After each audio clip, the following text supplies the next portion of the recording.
जी अस्सलाम वालेकुम।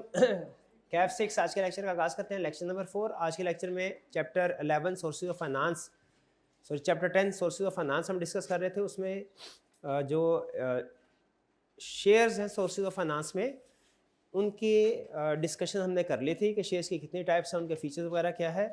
फिर इसके बाद जो दूसरा कॉमन सोर्स ऑफ फाइनेंस है डेट, उसको हम डिस्कस कर रहे थे। हाफ लर्निंग ऑब्जेक्टिव हमने डिस्कस कर लिया था और रिमेनिंग हाफ हम आज डिस्कस करने जा रहे हैं। आगे चलने से पहले प्रीवियस लेक्चर में से कोई क्वेश्चन पूछना चाहते हो पूछ लीजिए, चाहे शेयर्स में से पूछ लें, चाहे डेट वाले में से पूछ लें। कोई कंसेप्ट, कोई चीज़ समझ में ना आई हो पूछ लीजिए। जी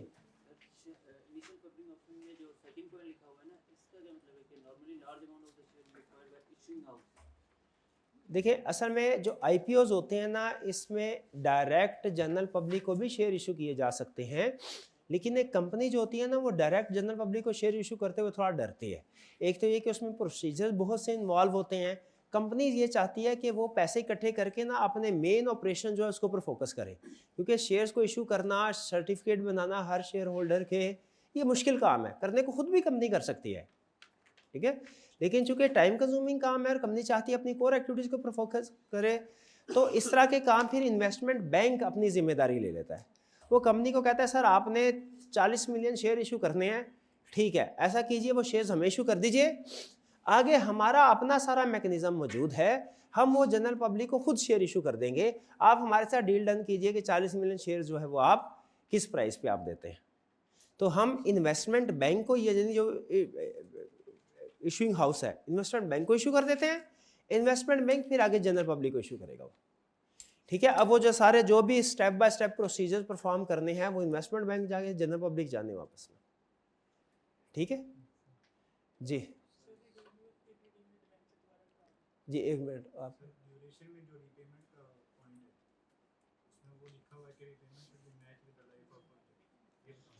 ड्यूरेशन में जो रीपेमेंट का पॉइंट है, उसमें यह है कि जो लोन आप उस ड्यूरेशन का हासिल करें जो आपके प्रोजेक्ट की लाइफ के साथ मैच करता हो। यानी अमूमी तौर पे जो लॉन्ग टर्म लोन होते हैं, आपके ख्याल में लॉन्ग टर्म लोन लेने का मकसद क्या होता है बैंक से? किस लिए लॉन्ग टर्म? क्या लॉन्ग टर्म लोन इसलिए लिए जाते हैं कि अपनी रोजमर्रा की जरूरियात पूरी की जाए? नहीं, उसके लिए तो ओवरड्राफ्ट होता है। लॉन्ग टर्म लोन किस लिए होता है? कोई बड़ा प्रोजेक्ट फाइनेंस करना हो उसके लिए। तो फर्ज कीजिए जो हमारा प्रोजेक्ट है उसकी लाइफ है 5 साल, जरा गैस कीजिए हमें लोन कितनी पीरियड का लेना चाहिए? 5 साल, ताकि जो लोन का पीरियड और उस प्रोजेक्ट की लाइफ है वो मैच हो जाए। हम जैसे जैसे प्रोजेक्ट से हर साल कैश फ्लो हासिल करते रहें, वैसे वैसे उसकी रीपेमेंट करते रहें, और जब प्रोजेक्ट ख़त्म हो साथ ही लोन की अमाउंट भी सेटल हो चुकी हो, ठीक है। ये हमारे लिए आसान रहेगा। लेकिन अगर प्रोजेक्ट की लाइफ डिफरेंट होगी और लोन की लाइफ डिफरेंट, फिर प्रॉब्लम होगी। जैसे प्रोजेक्ट की लाइफ 5 साल है, लोन की लाइफ अगर 10 साल हो जाए, तो शुरू के 5 साल तो हम बहुत खुश होंगे कि चलो थोड़ा लोन वापस करना पड़ रहा है, प्रोजेक्ट में से पैसे बच रहे हैं। लेकिन आखिरी 5 साल में तंगी होगी, प्रोजेक्ट खत्म हो चुका होगा और लोन की किस्त अभी वापस करनी होगी। ये बिल्कुल ऐसे ही हो जाएगा जैसे किस्तों के ऊपर 5 साल की किस्त, गाड़ी निकलवाई, 2 साल बाद वो चोरी हो गई। अब आखिरी 3 साल क्या होगा? गाड़ी तो आपके पास कोई नहीं है, उसकी किस्त दे रहे होंगे, उसको थोड़ी ज़्यादा तकलीफ होती है। इसीलिए वो कह रहा है कि आपका जो लोन का पीरियड है और जो प्रोजेक्ट की लाइफ है वो मैच करने चाहिए। क्लियर मेरे भाई? और की क्वेश्चन? शाबाश। आपका रिडीमेबल और इरिडीमेबल ने बोला था। देखिए, रिडीमेबल का मतलब होता है रिटर्नेबल। रिटर्नेबल कुछ जो आप कंपनी सिक्योरिटीज इशू करती है ना, शेयर या डिबेंचर्स, शेयर या डिबेंचर दोनों के लिए कंसेप्ट है रिडीमेबल और इरिडीमेबल। रिडीमेबल और इरिडीमेबल शेयर्स भी हो सकते हैं, डिबेंचर्स भी हो सकते हैं। कुछ शेयर या डिबेंचर्स ऐसे होते हैं जो रिडीमेबल होते हैं। रिडीमेबल का मतलब कंपनी ने आज इशू किया है ना, तो आप 3 साल 4 साल 5 साल के बाद वो कंपनी को वापस करके पैसे ले सकते हैं।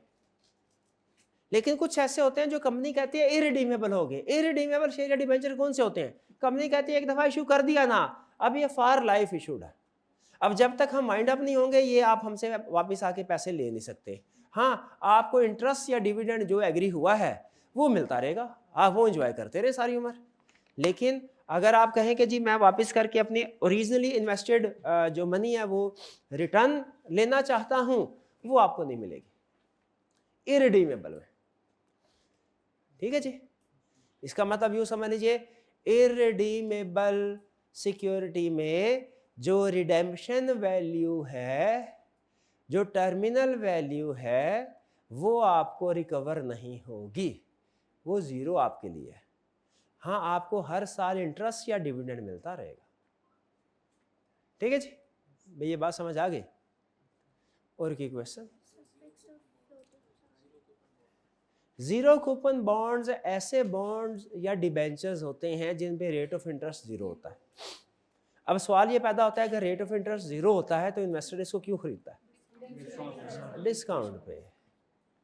डिस्काउंट 100 रुपये का शेयर अगर आपको 60 रुपये, 100 रुपये का फर्ज कीजिए अगर डिबेंचर है, बॉन्ड है, जीरो कूपन बॉन्ड है ना, 100 रुपये का बॉन्ड आपको 60 रुपये में मिल रहा है, 3 साल बाद 100 रुपये पे रिडीम होगा।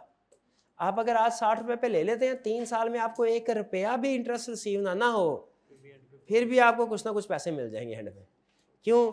100 रुपया मिलेगा तो आपकी इन्वेस्टमेंट 60 की थी, मिलेगा 140 रुपये, ये आपका गेन हो जाएगा इस सारे पीरियड का।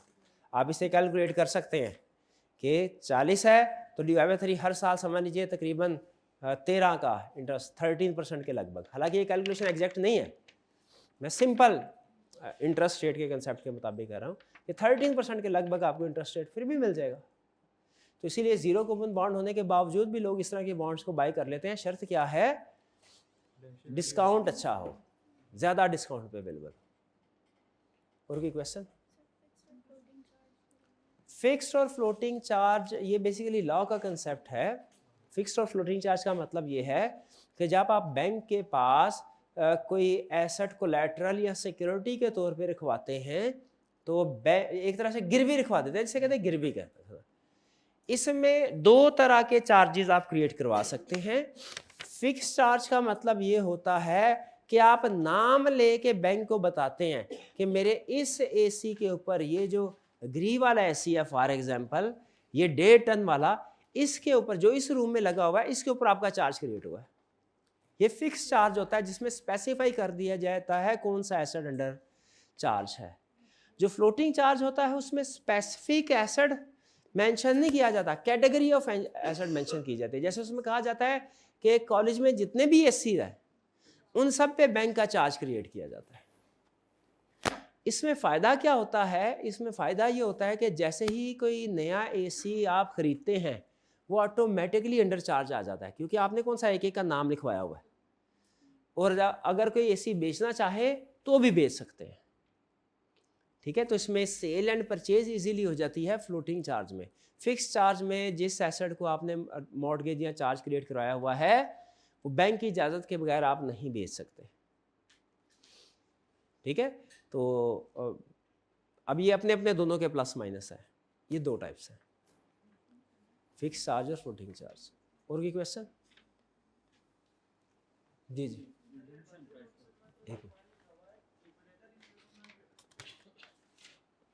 लिक्विडेटर, हाँ जी, liquidator in case of non payment. इसका मतलब क्या है? देखिए, जो डेट्स होते हैं ना, बॉन्ड्स वगैरह डेट्स, इनका एक बेनिफिट ये होता है शेयर्स की निस्बत कि अगर डेट की प्रिंसिपल अमाउंट की रीपेमेंट ना की जाए या उसकी इंटरेस्ट की पेमेंट ना की जाए तो वो कोर्ट में एप्लीकेशन फाइल करके लिक्विडेटर को अपॉइंट करवा सकते हैं। लिक्विडेटर कंपनी को वाइंड अप करने के लिए अपॉइंट होता है। जब लिक्विडेटर अपॉइंट होता है तो वो फिर कंपनी के सारे एसेट्स वगैरह जितने भी हों बेच के लाइबिलिटीज़ को सेटल करता है। तो उस वक्त अगर हमारा इंटरेस्ट कोई पे नहीं कर रही थी कंपनी, या हमारे कोई लोन की अमाउंट पे नहीं कर रही थी, तो फिर वो हम लिक्विडेटर के ज़रिए से रिकवर करवा सकते हैं। लेकिन शेयर होल्डर्स, चाहे वो ऑर्डिनरी शेयर होल्डर हो या प्रेफरेंस शेयर होल्डर्स, वो लिक्विडेटर को अपॉइंट नहीं करवा सकते।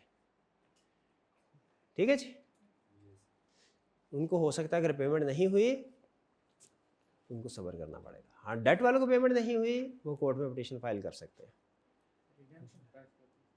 रिडेम्पशन प्राइस ही आज के लेक्चर में एक्सप्लेन करना है मैंने। और कोई क्वेश्चन? कोई क्वेश्चन नहीं? ये हायर रैंकिंग ऑफ पेमेंट का मतलब ये है कि कुछ डेट्स या अमाउंट्स ऐसी होती हैं जब कंपनी वाइंड अप हो रही होती है उनको पहले अमाउंट पे की जाती है। प्रायर राइट या हायर रैंकिंग इसको बोलते हैं। जैसे प्रेफरेंस शेयर और ऑर्डिनरी शेयर को कंपेयर करें ना, तो जब कंपनी वाइंड अप होगी तो प्रेफरेंस शेयर का हायर रैंक है, यानी उनकी प्रेफरेंस है, उनको पहले पैसे पे किए जाएंगे और अगर बाद में पैसे बचे तो फिर ऑर्डिनरी शेयर होल्डर्स को पे किए जाएंगे। जब कंपनी खत्म हो रही होगी, वाइंड अप हो रही होगी, पहले किसको पे करने हैं? प्रेफरेंस शेयर होल्डर, फिर ऑर्डिनरी शेयर होल्डर। लेकिन अगर डेट्स भी हैं, लोन वगैरह भी है, तो पहले लोन, फिर प्रेफरेंस शेयर, फिर ऑर्डिनरी शेयर।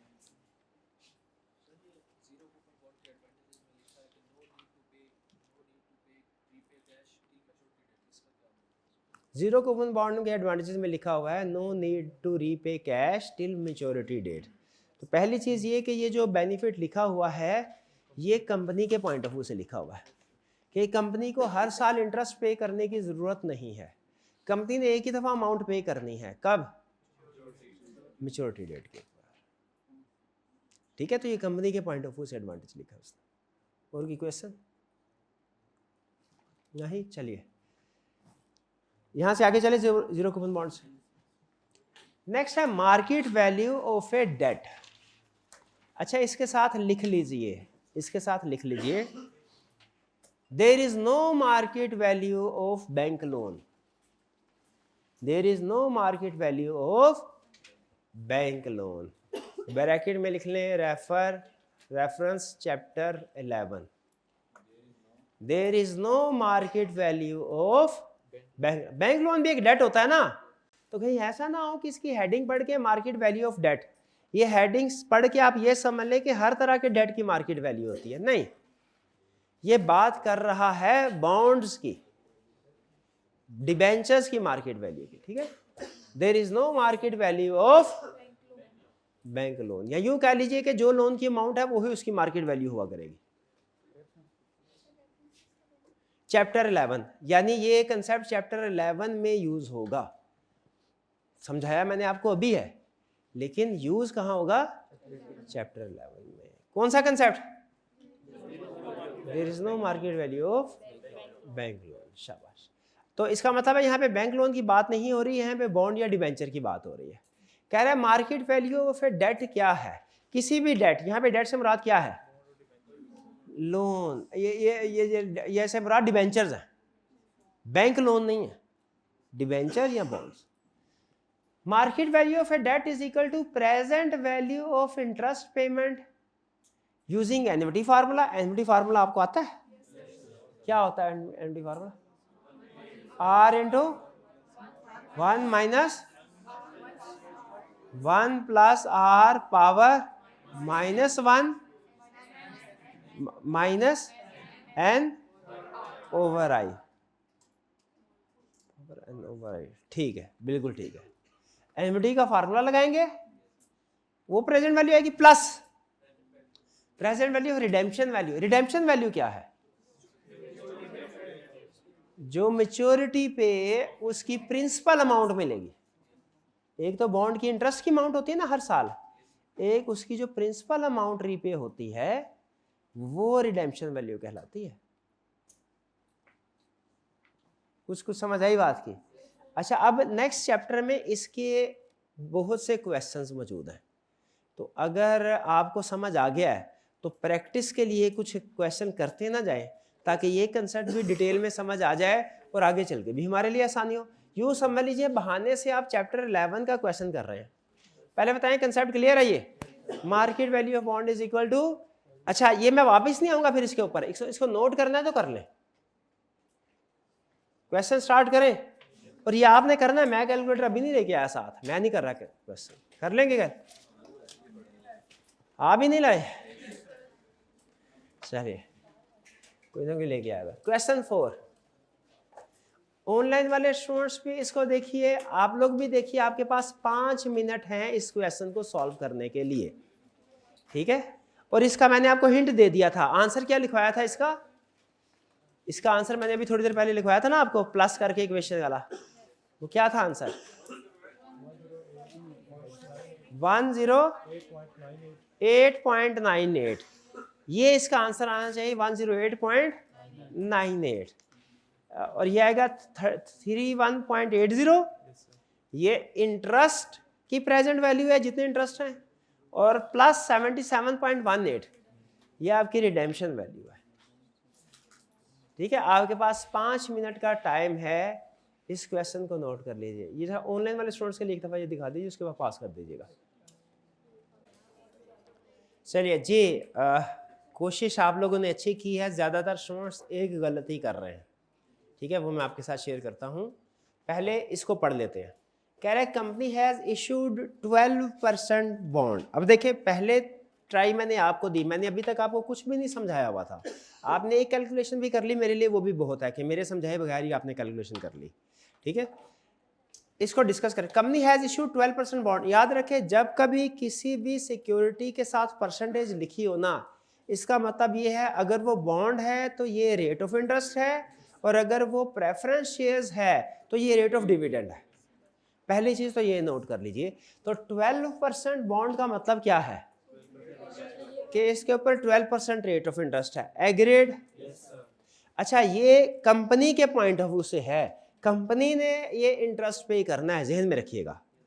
ठीक है, आप जो फाइनेंशियल कैलकुलेशन कर रहे होते हैं, फाइनेंशियल मैनेजमेंट कर रहे होते हैं, इंडिविजुअल की कर रहे होते हैं कि कंपनी की? कंपनी की। Company has issued 12% bond, face value ₹100। Face value क्या होती है? फेस वैल्यू क्या होती है? जो बॉन्ड के ऊपर लिखी गई होती है। मार्केट वैल्यू क्या होती है? मार्केट में जिस वैल्यू पे सेल परचेज कर रहा होता है। क्या दोनों सेम नहीं होती? दोनों सेम नहीं होती, डिफरेंट रीजंस होती हैं इसके चेंज होने की। वो रीजन की अभी हम डिस्कशन नहीं करते। बहरहाल इतना ध्यान में रखें, फेस वैल्यू और मार्केट वैल्यू डिफरेंट हो सकती है। अच्छा, अगर फेस वैल्यू और मार्केट वैल्यू डिफरेंट है, इंटरेस्ट किस अमाउंट पे पे होना है? फेस वैल्यू पे, पक्की बात है। तो ये 12% है, फेस वैल्यू 100 है, इसका मतलब है हर साल इंटरेस्ट की अमाउंट क्या होगी? 12। That are to be redeemed at a premium of 5% in 4 years time, जो कि रिडीम होंगे 4 साल बाद। ठीक है, इन 4 ईयर टाइम का मतलब क्या है? अच्छा, इसमें जो स्ट्रीम बनेगी ना, वो क्या बनेगी? सुन ले, वो बनेगी ईयर 1 के एंड पे 12, ईयर 2 के एंड पे मिलेंगे या कंपनी पे करेगी 12, ईयर 3 के एंड पे कंपनी पे करेगी 12, ईयर 4 के एंड पे कंपनी पे करेगी 12 प्लस 105। ये 105 कैसे कैलकुलेट हुआ? फेस वैल्यू 100 है, प्रीमियम ऑफ 5% का मतलब 5% 105। ये कैलकुलेशंस क्लियर है? यहाँ पे सिंपल फिगर्स हैं। एग्जाम में जब वो क्वेश्चन सेट कर रहा है ना, तो वो थोड़ी सी मुश्किल 250 की फिगर दे देगा, 7% दे देगा। तो कंसेप्ट वही है, कैलकुलेशन कर लेंगे। 5% प्रीमियम आ गया 105। ठीक है, अब हमने इसकी प्रेजेंट वैल्यू कैलकुलेट करनी है। इसके दो तरीके होते हैं। एक तरीका तो ये होता है कि आप हर साल की प्रेजेंट वैल्यू लेता कैलकुलेट कर लें। हर साल की, जैसे मैंने आपको बताया कि अगर हम उस तरीके से कैलकुलेट करें तो प्रेजेंट मार्केट वैल्यू, देखिए मार्केट वैल्यू का मतलब होता है प्रेजेंट वैल्यू। किसी भी चीज की मार्केट वैल्यू क्या होती है? उसके कैश फ्लोज की, ये लिखे असूल लिखे, असूल लिखे। वैसे तो किसी भी फाइनेंशियल एसेट में ये फार्मूला लगता है, लेकिन सिलेबस की हद तक सिर्फ लिखवा रहा हूं कि market value of any security, security से मुराद क्या है आपको पता है ना? शेयर या debenture. Market value of any securities is present value of its cash flows. Market value of any securities, bracket में चाहे लिख लें, चाहे वो शेयर्स हो या डिबेंचर्स हो। Market value of any security is present value of its cash flows. इसको आपने याद रखना है और बार बार दोहराते रहना है। तो इसकी मार्केट वैल्यू कैलकुलेट करनी है हमने। क्या होगी मार्केट वैल्यू? इसके कैश फ्लोज की प्रेजेंट वैल्यू होगी। कैश फ्लोज क्या है? 4 साल के हैं। कितने साल के? पहले साल के क्या है? 12। दूसरे साल का 12। तीसरे साल का 12। फोर्थ ईयर का, यहां पे पहली मार्क आई आपने। यहां पे इंटरेस्ट जो है वो टैक्स डिडक्टेबल होते हैं। तो जो कंपनी की कॉस्ट होगी ना, जब आपने इसको कैश फ्लो में यूज करना है तो आपने इसको 12 यूज नहीं करना, बल्कि नेट ऑफ टैक्स यूज करना है। इसलिए कि कंपनी के असल जो आउटफ्लो है, जो असल पेमेंट है, वो 12 रुपीज नहीं है, क्योंकि 12 रुपीज इंटरेस्ट टैक्स डिडक्टेबल होता है ना, बताया था।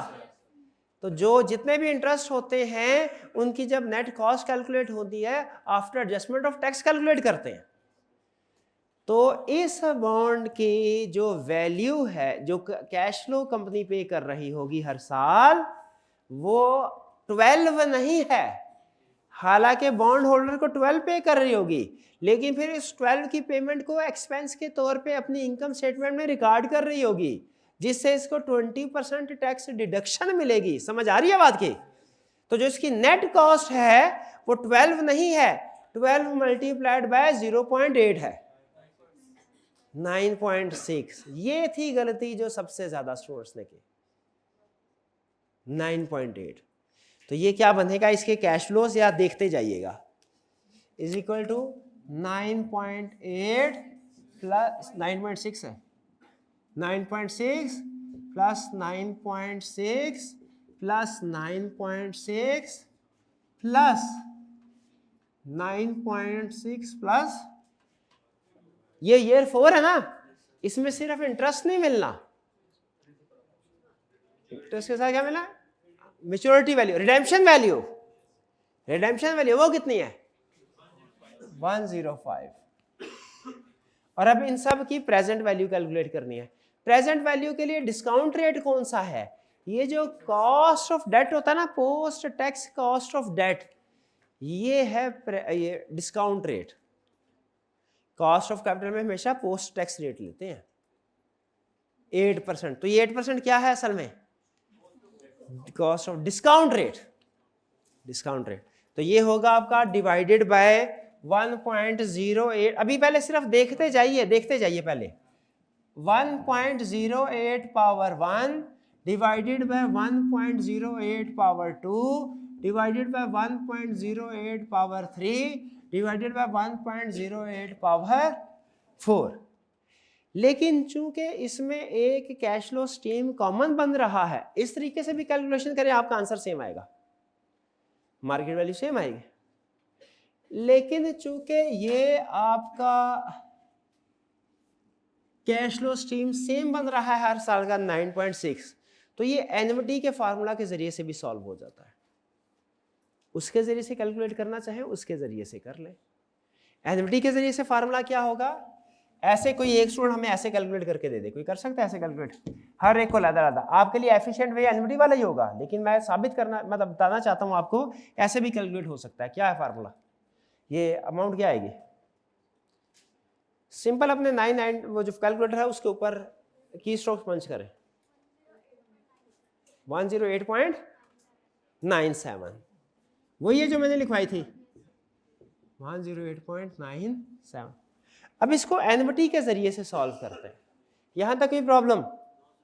एनएमटी के जरिए से जो सॉल्व करें, जो कि अमूमी तौर पे आपने एनएमटी के जरिए से करना है, फार्मूला क्या होता है, आर यानी 9.6, यही एनएमटी आएगी ना, 12 तो नहीं आएगी, नेट ऑफ टैक्स ही आएगी, कंपनी नेट ऑफ टैक्स ही पे कर रही है, R into 1 minus 1 plus I power minus N, यानी 1.08 पावर -4 डिवाइडेड बाय 0.08। ठीक है, ये इसको ब्रैकेट लगाने की जरूरत नहीं क्योंकि हमने डायरेक्ट सॉल्व कर लिया। ठीक है, लेकिन ये एनएमटी की प्रेजेंट वैल्यू कैलकुलेट हुई है। अब इसके बाद एंड पे 105 divided by, direct he solve कर लिया, ये आदत बनी हुई है ना। अब कीजिए इसको सॉल्व, पहले इसको एनएमटी की वैल्यू क्या आई, 31.8 और प्लस ये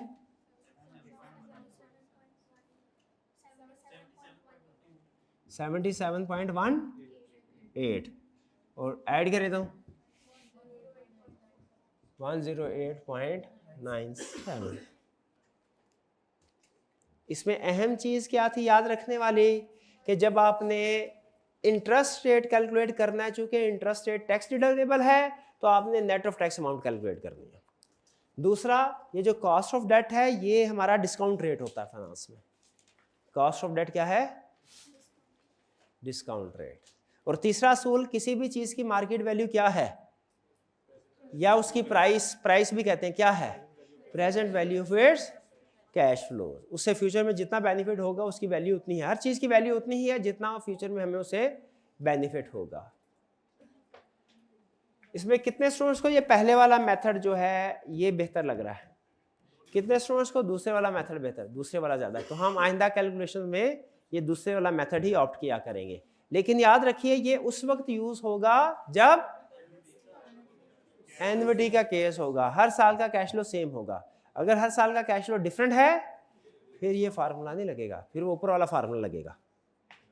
हर साल का कैश फ्लो डिफरेंट है तो फिर ऊपर वाला फार्मूला, और अगर हर साल का कैश फ्लो सेम है तो नीचे वाला एन्युटी।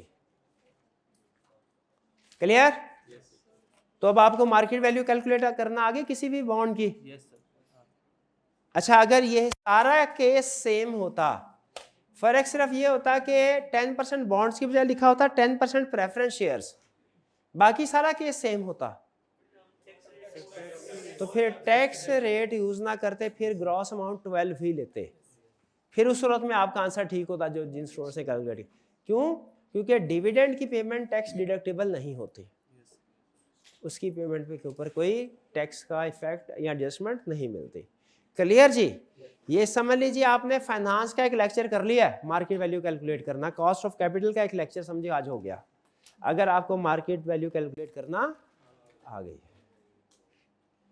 चलिए अब वापस चलते हैं हम। बाकी अब देखिए, अब दोबारा पढ़िए, अब देखिए क्या अब आपको इसकी समझ आ गई क्या कहना चाह रहा है? मार्केट वैल्यू ऑफ डेट क्या है? Present value of interest payment using annuity formula plus present value of redemption value. Redemption value ये 105 थी इस केस में। आगे चलते हैं, हाइब्रिड क्या है? हाइब्रिड कहते हैं ऐसी चीज जिसमें 2 in 1 टाइप हो, ऐसी सिक्योरिटी जिसमें इक्विटी का एलिमेंट भी हो, बॉन्ड का एलिमेंट भी हो, डेट का एलिमेंट भी हो, इक्विटी का एलिमेंट भी हो। एक टिकट इक्विटी की इंजॉयमेंट भी, डेट की इंजॉयमेंट, उसे कहते हैं हाइब्रिड। इसकी 2 एग्जांपल्स हैं। पहली एग्जांपल है कन्वर्टिबल बॉन्ड। कन्वर्टिबल बॉन्ड कैसे होते हैं कि मैच्योरिटी डेट पे अगर आप चाहें तो उन्हें शेयर्स में कन्वर्ट करवा लें, ये कन्वर्टिबल बॉन्ड है कि नहीं? सारी जिंदगी गुजारी बॉन्ड की तरह और एंड में ऑप्शन क्या है?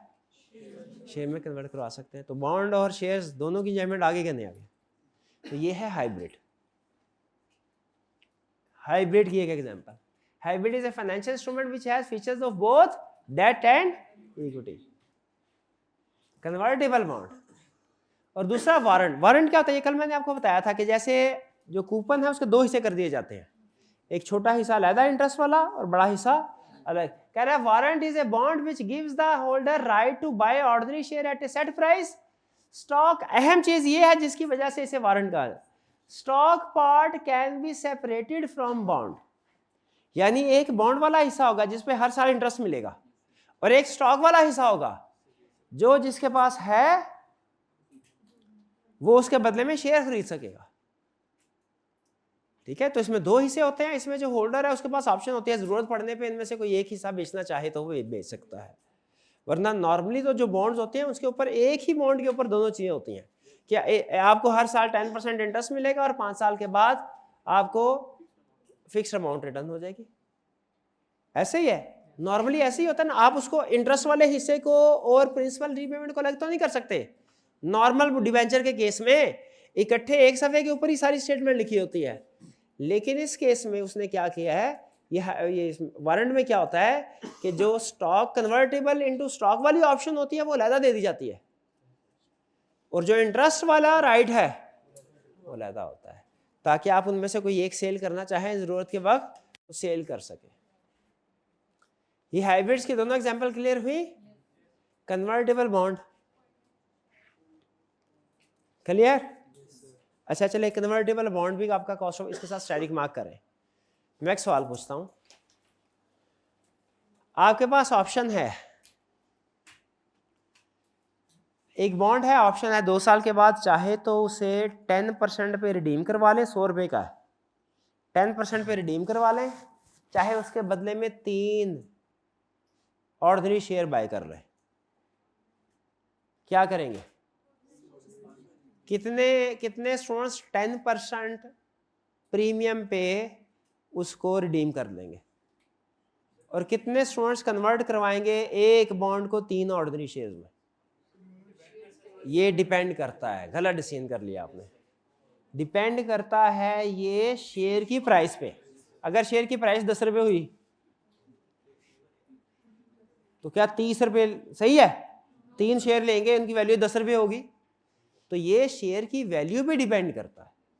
अगर शेयर्स की वैल्यू, जितने भी शेयर मिलेंगे उनकी वैल्यू 110 रुपये से ज्यादा है, 110 रुपये हमें वो रिडीम करवा रहा है, 110 रुपये से ज्यादा है, तो हमारे लिए बेहतर क्या है?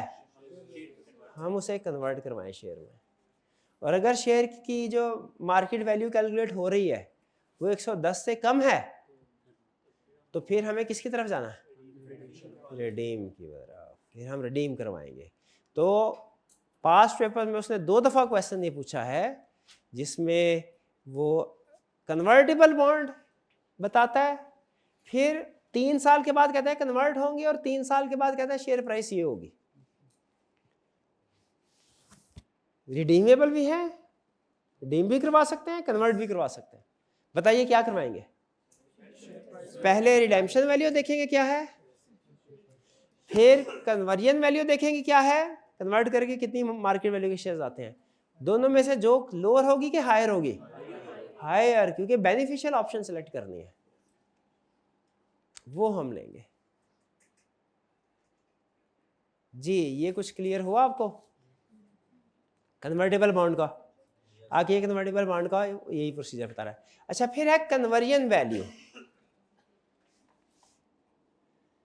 कन्वर्जन वैल्यू क्या है कि जब किसी बॉन्ड को शेयर्स में कन्वर्ट करेंगे तो कितनी वैल्यू बनेगी?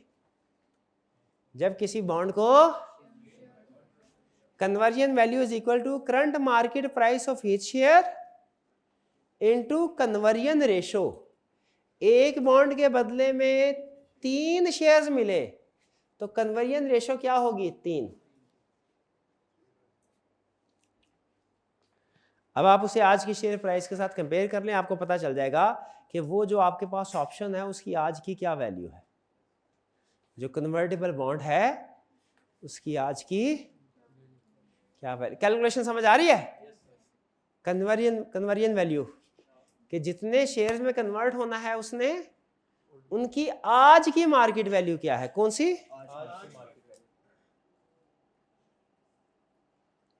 फर्ज कीजिए कि आज शेयर प्राइस है 30 और एक बॉन्ड के बदले में 4 शेयर्स मिलेंगे, कन्वर्जन वैल्यू कितनी है? 4 मिलेंगे, 30 वैल्यू है, 4 मिलेंगे 120। लेकिन मार्केट में अगर डिमांड ज्यादा है ना तो आपको ये 120 का नहीं मिलेगा, प्रीमियम पे मिलेगा, 130-40 पे मिलेगा। नहीं समझ आ रही बात की? हाँ जी शेयर नहीं, ये बॉन्ड जो है, ये बॉन्ड देखें, आपके पास एक बॉन्ड है, कन्वर्ट करवा सकते हैं आप उसे 3 साल के बाद, और एक बॉन्ड 4 शेयर्स में कन्वर्ट होगा। एग्रीड? आज शेयर की वैल्यू 30 रुपये है, तो आज के दिन कन्वर्जन वैल्यू कितनी हुई? 30 × 4 बिल्कुल 120 हुई, 120 हुई। ठीक है, अब अगर तो आपको ये 120 में ही मिल जाता है बॉन्ड, असूली तौर पे 120 में मिलना चाहिए, लेकिन अगर कोई पर्सन कहता है नहीं मैं 120 नहीं 130 में बेचूंगा, तो वो जो 10 रुपये आपने ऊपर दिए ये प्रीमियम कहलाता है। ये कंसेप्ट बिल्कुल ऐसा ही है जैसे आप कोई बिजनेस जब बाय करने लगते हैं ना तो उसके एसेट्स और लायबिलिटीज की वैल्यू लगवाते हैं। तो जब वैल्यू लग जाती है, जैसे फर्ज कीजिए कि 70 मिलियन वैल्यू लग गई, तो जब आप उस पर्सन को पैसे देने लगते हैं वो कहता है मैं 80 मिलियन से 1 रुपया कम नहीं लूंगा, खरीदना है तो खरीदो, नहीं खरीदना तो ना खरीदो। और वो जो डिफरेंस होता है 10 मिलियन वो गुडविल के तौर पर रिकॉर्ड होता है, याद है? ये जो कन्वर्जन प्रीमियम है ना, ये सब वही गुडविल समझे कि आपके जो आज का बॉन्ड है ना, बॉन्ड ये जब शेयर में कन्वर्ट होगा तो आज की प्राइस के मुताबिक इसकी वैल्यू कितनी है? 120। लेकिन अगर मार्केट में इससे ज्यादा चल रही है किसी भी वजह से तो वो आपका कन्वर्जन प्रीमियम होगा। इसे आपने गुडविल के साथ मैच करना है, फिर समझ आएगा।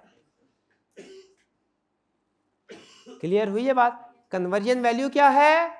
जो कि आज के दिन शेयर में कन्वर्ट हो जाए तो जो वैल्यू होगी शेयर्स की। कन्वर्जन वैल्यू क्या है? आज के दिन बॉन्ड शेयर में कन्वर्ट हो जाए तो जो शेयर्स की मार्केट वैल्यू होगी वो कन्वर्जन वैल्यू है। और कन्वर्जन प्रीमियम क्या है?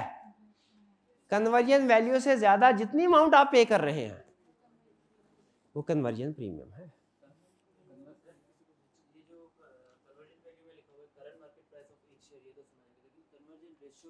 कन्वर्जन रेशो है एक बॉन्ड के बदले में कितने शेयर्स मिलेंगे, 1:4। तो 4 कन्वर्जन रेशो 4 हो जाएगी। एक बॉन्ड के बदले में 4 शेयर मिलेंगे तो कन्वर्जन रेशो 4 हो जाएगी। हाँ जी, 4:1 होगा, लेकिन यहाँ पे 4 से मल्टीप्लाई करना, अमाउंट कैलकुलेट करनी है। मार्केट प्राइस ऑफ कन्वर्टेबल, जो कन्वर्टेबल बॉन्ड है उनकी मार्केट प्राइस किन चीजों पे डिपेंड करती है? अच्छा है ये वैसे कंसेप्ट, लेकिन पहले यहाँ पे चेक पॉइंट लगा के मुझे बताइए आपको समझ आ रही है? जी, कन्वर्जन से कंपनी के शेयर्स की तादाद बढ़ेगी, बिल्कुल बढ़ेगी। अगर आप कन्वर्टेबल ऑप्शन सेलेक्ट करते हैं तो जाहिर है कंपनी को आपसे बॉन्ड लेके उसके बदले में शेयर इश्यू करने पड़ेंगे, तादाद बढ़ती है। Market price of convertible, market price convertible की मार्केट प्राइस जो है ये किन चीजों पे, फैक्टर्स पे डिपेंड करती है? सबसे पहला इंटरेस्ट रेट ऑन कन्वर्टेबल। कोई एक्सप्लेन करना चाहेगा स्टूडेंट इसको? ऑन कन्वर्टेबल, कन्वर्टेबल बॉन्ड है ना, उसकी मार्केट में प्राइस कम ज्यादा होती रहती है, किस चीज पे डिपेंड करती है? Interest rate. एक्सप्लेन करें कैसे? जैसे मैं छोटी सी एग्जांपल देता हूं, आपने बताना है कि जो मार्केट प्राइस ऑफ कन्वर्टेबल बढ़ेगी या कम होगी। पहला फैक्टर है interest rate on convertible. Convertible पे इंटरेस्ट रेट मिल रहा है 10%, मार्केट में इंटरेस्ट रेट हो गया 12%, बॉन्ड की प्राइस कम होगी। और अगर मार्केट में इंटरेस्ट रेट 8% हो जाए, ज्यादा हो जाएगी। समझ रहे हैं? क्योंकि ये बॉन्ड मोर अट्रैक्टिव हो जाएगा। मार्केट में 8% है, ये 10% मिल रहा है इसके ऊपर इंटरेस्ट। फिर से सुन लें, एक बॉन्ड आपके पास है, उसके ऊपर रेट ऑफ इंटरेस्ट है 10%। आपने मार्केट में जाके देखा रेट ऑफ इंटरेस्ट 8% चल रहा है मार्केट में, आपके लिए ये बॉन्ड मोर वैल्यूएबल है कि लेस वैल्यूएबल?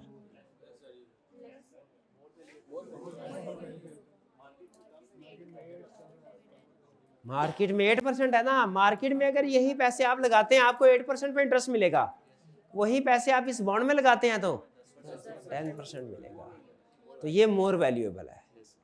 इस सूरत में अगर मार्केट में इंटरेस्ट रेट कम हो रहा हो ना तो फिक्स रेट बॉन्ड की वैल्यू बढ़ रही होती है, और अगर मार्केट में इंटरेस्ट रेट बढ़ रहा हो, 15% हो गया, आपके पास जो बॉन्ड है उसके ऊपर 10% रेट ऑफ इंटरेस्ट मिल रहा है, लेस अट्रैक्टिव हो गया। लेस अट्रैक्टिव हो गया तो प्राइस मार्केट में भाई 15%, मार्केट में इतने पैसे लगाओ 15% इंटरेस्ट मिलता है, तुम्हारा बॉन्ड खरीदेंगे तो 10% मिलेगा। समझ रहे हैं कि नहीं समझ रहे?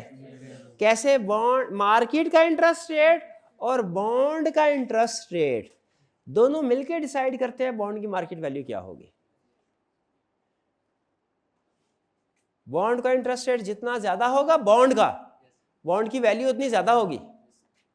और मार्केट का इंटरेस्ट रेट जितना कम होगा बॉन्ड की वैल्यू उतनी ज्यादा होगी। ये समझ आ रहा है पॉइंट? फिर इसके बाद मार्केट प्राइस ऑफ कन्वर्टेबल, दूसरा पॉइंट मार्केट रेट एक्सपेक्टेशन।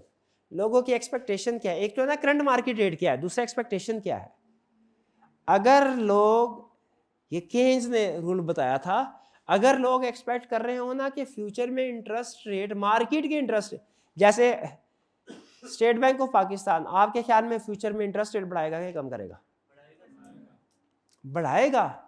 इसका मतलब ये हुआ कि जो बॉन्ड्स हैं उनकी मार्केट वैल्यू पे क्या असर पड़ेगा? जो कि फिक्स रेट ऑफ इंटरेस्ट दे रहे हैं कम हो जाएंगे, क्योंकि वो लोअर रेट के ऊपर इंटरेस्ट पे कर रहे होंगे, जबकि स्टेट बैंक रेट को बढ़ा चुका होगा। तो इसीलिए जो इंटरेस्ट रेट होते हैं ना, बॉन्ड का अपना भी और मार्केट का भी, ये दोनों बॉन्ड की वैल्यू को इफेक्ट करते हैं। मैच्योरिटी पीरियड जितना ज्यादा लेंथी उतना रिस्की, मैच्योरिटी पीरियड जितना हाई उतना ज्यादा रिस्की होता है, ठीक है? और जितना रिस्की होता है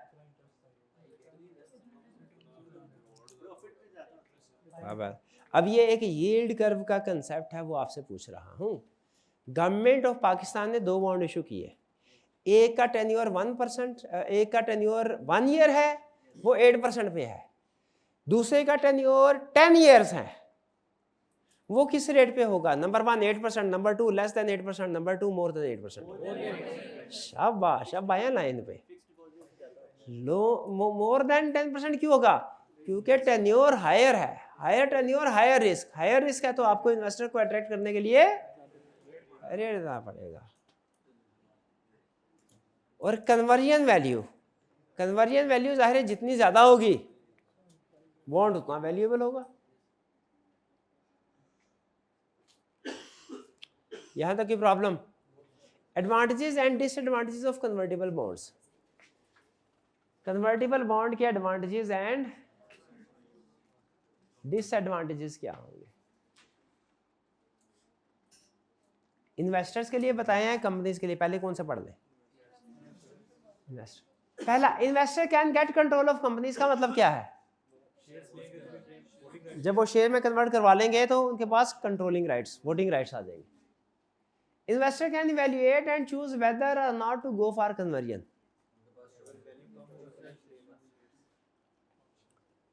इन्वेस्टर्स इवैल्यूएट कर सकता है और चूज कर सकता है कि वो कन्वर्जन करे कि ना करे। वो उसकी कन्वर्जन वैल्यू कैलकुलेट कर लेगा, रिडेम्पशन वैल्यू कैलकुलेट कर लेगा। रिडेम्पशन में फायदा है तो रिडेम्पशन की तरफ से, कन्वर्जन में फायदा है तो अपना हिसाब किताब कर सकता है, उसके ऊपर लाजिम नहीं है हमें।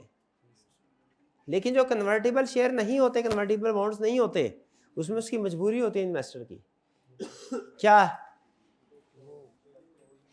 कि वो जैसा उसको बॉन्ड जो है उसी के मुताबिक ही होगा। क्लियर? तो यहां पे हमने क्या सीखा कि अगर इन्वेस्टर के पास ऑप्शन होगी, कन्वर्ट भी करवा सकता है, रिडीम भी करवा सकता है, वो डिसीजन बाद में करेगा, कैलकुलेशन पहले करेगा।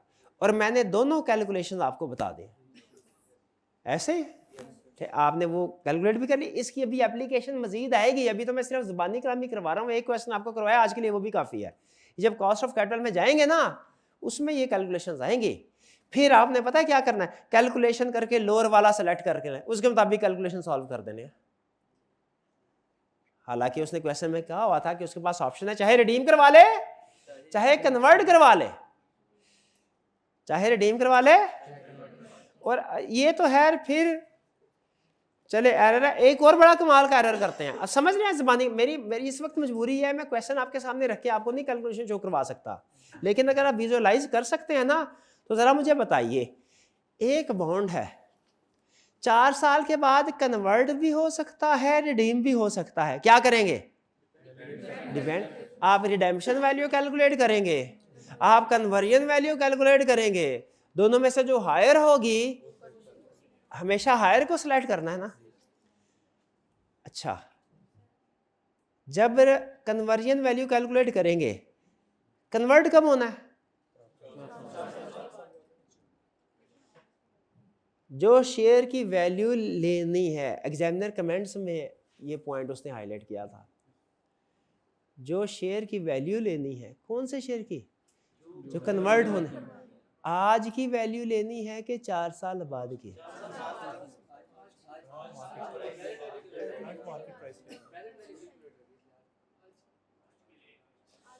प्रेजेंट वैल्यू कैलकुलेट होगी टर्मिनल वैल्यू की, ये टर्मिनल वैल्यू ही कैलकुलेट कर रहे हैं, लास्ट जब खत्म होगा बॉन्ड तो वैल्यू क्या लेनी है।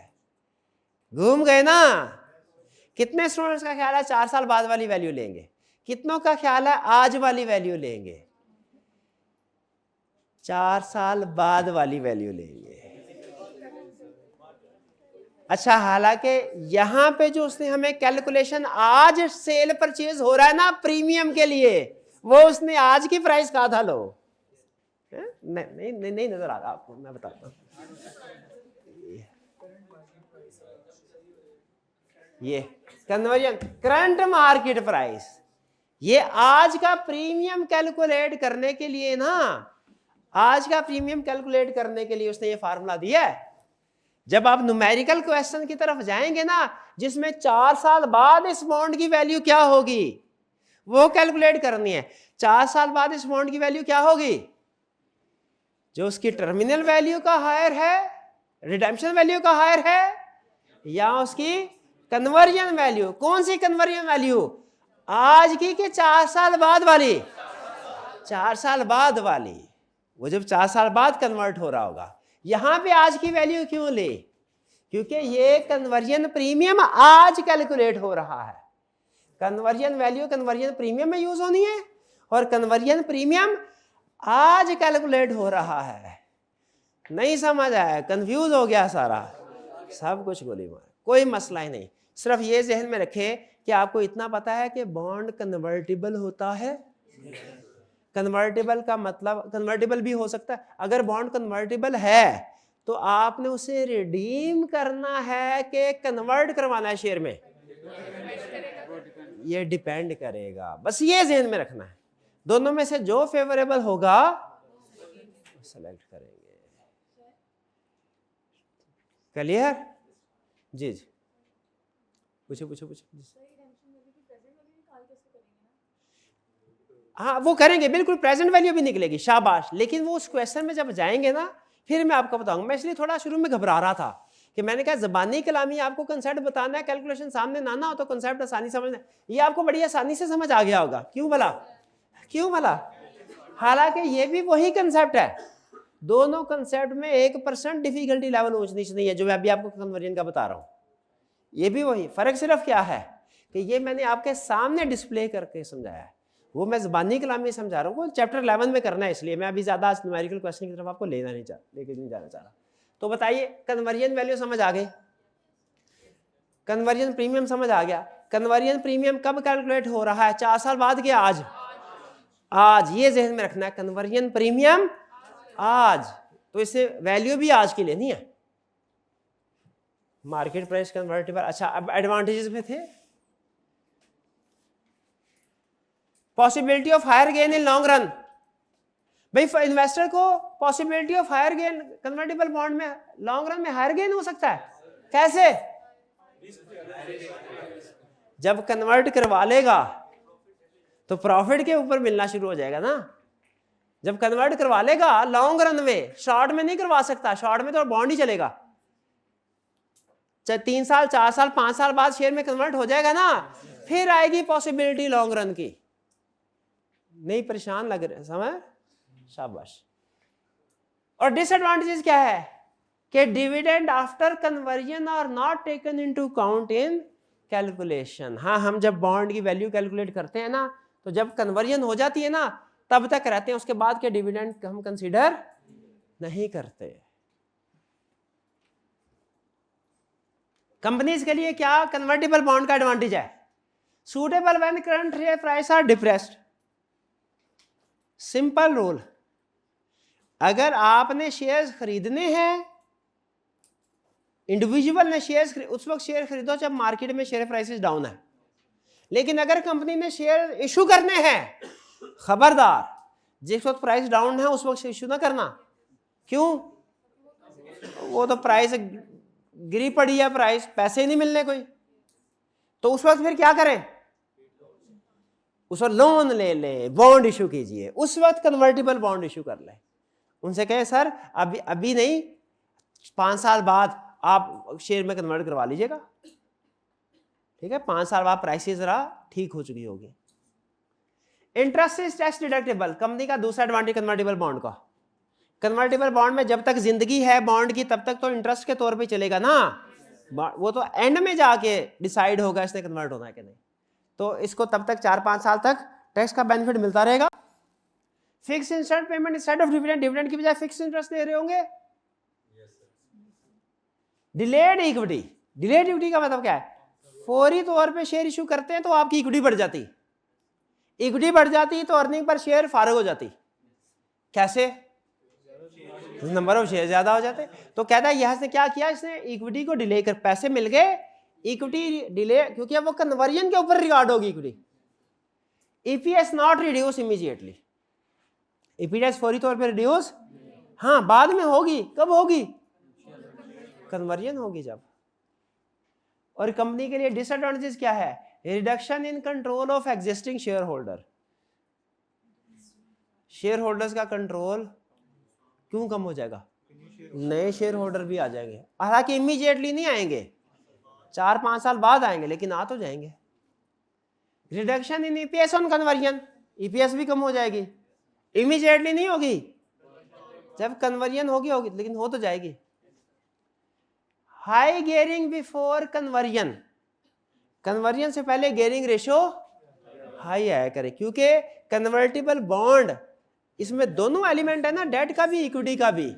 जब तक ये 4-5 साल इसकी जिंदगी है चल रहा है, ये डेट में शामिल होगा, डेट इक्विटी रेशो कंपनी की पुअर होगी क्योंकि डेट ज्यादा है, समझ रहे हैं? डेट इक्विटी रेशो, लेकिन कन्वर्जन जब हो जाएगी डेट इक्विटी रेशो इंप्रूव हो जाएगी, ईपीएस डाउन हो जाएगी। ये समझ आ? डिस्कशन थोड़ी सी टेक्निकल हो रही है आज, लेकिन समझ आ रही है आपको? चलिए,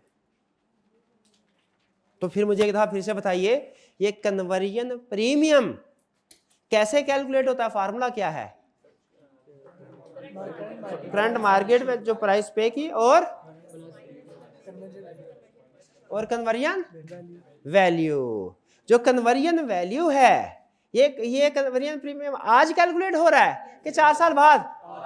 तो इसमें जो शेयर की प्राइस लेनी है आज की लेनी है, मौजूदा वाली, ठीक है, वो प्राइस लेनी है। ये याद रखिएगा जी जी। कौन सा? हाई गेयरिंग बिफोर, हमने हमारे शेयर्स हैं इस वक्त 100 मिलियन के, हमने 100 मिलियन का ही इशू किए बॉन्ड, कन्वर्टेबल बॉन्ड, वो 3 साल बाद कन्वर्ट होने हैं इक्विटी में, समझ आ गई? इस वक्त हमारा लोन कितना है बैलेंस शीट में? 100, तो इक्विटी कितनी है? 100, डेट इक्विटी रेशो क्या है? 1:1। ये तो जितनी इक्विटी उतना ही लोन हो गया। अब 3 साल बाद क्या होगा? ये लोन इक्विटी में कन्वर्ट हो जाएगा, लोन कितना हो गया? 0, इक्विटी कितनी हो गई? 200। तो इसका मतलब है शुरू में डेट का बर्डन आया, कन्वर्जन के बाद डेट का बर्डन कम हो गया, तो शुरू में डेट इक्विटी रेशो पुअर हुई, हाई गेयरिंग। हाई गेयरिंग का मतलब क्या है? लोन, डेट, शुरू के अरसे में लोन ज्यादा हुआ, लेकिन कन्वर्जन के बाद कम हो गया। तो लोन के पॉइंट ऑफ व्यू से देखें तो जो कन्वर्टेबल बॉन्ड शुरू इशू जब होता है तो सिचुएशन बैड है, और जब कन्वर्ट हो जाता है तो लोन के पॉइंट ऑफ व्यू से, गेयरिंग के पॉइंट ऑफ व्यू से, डेट के पॉइंट ऑफ व्यू से वो कम हो जाता है। जब कन्वर्ट हो गया इक्विटी में तो लोन तो 0 हो गया, लेकिन अगर अर्निंग पर शेयर के पॉइंट ऑफ व्यू से देखें उलट है।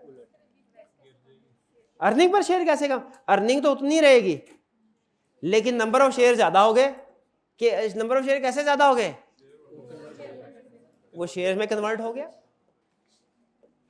चलिए, जी उससे अर्निंग तो आप शुरू से ले, अर्निंग तो पैसों से आ गई ना, पैसे तो आपने पहले ही ले लिए, जो बॉन्ड इशू किए पैसे तो पहले ही ले लिए, जब कन्वर्ट होंगे दोबारा पैसे थोड़ी मिलेंगे हमें भाई। ये ओवरड्राफ्ट एंड बैंक मैं तक ओवरबर्डन तो नहीं हो रहा, अच्छा चले कोई बात नहीं, वो असल में हमने कैलकुलेशन की है ना क्वेश्चन की, उस वजह से आपको फील हो रहा होगा। बहरहाल लेकिन आज का सबसे अहम पॉइंट मुझे बताइए, दो ही पॉइंट अहम है। एक आपको मार्केट वैल्यू कैलकुलेट करना आ गई, खुदा का होगा ऐसा मार्केट वैल्यू अभी कैलकुलेट करते हैं, ये मैं नहीं छोड़ना आपको। अच्छा कन्वर्जन प्रीमियम कैलकुलेट करना आ गया, उसमें करंट शेयर प्राइस यूज करनी है, ये पता है ना, conversion premium current share price, conversion premium current share price. नहीं अब जरा ना एक क्वेश्चन और हो जाए, नहीं वो उन्होंने बोला है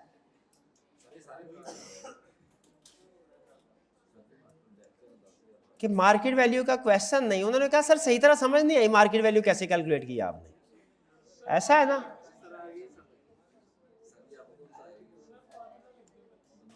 अच्छा चले ठीक है।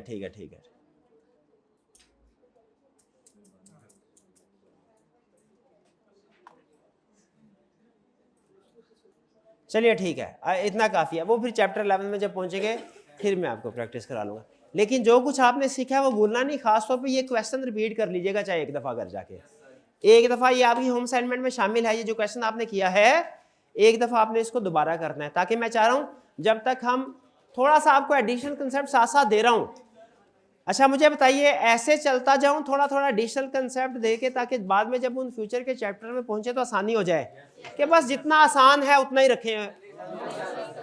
ये थोड़ा सा इसमें फिर माइनस इसका ये इफेक्ट होता है कि करंट टॉपिक थोड़ा सा मुश्किल लगने लग जाता है, लेकिन प्लस इसका ये होता है कि फ्यूचर का टॉपिक जब आप जाओगे ये तो पढ़ा हुआ है, ये तो सर वही है जो कैलकुलेशन कर ली थी, ऐसे करते जाएं थोड़ा थोड़ा हल्की आंच पे।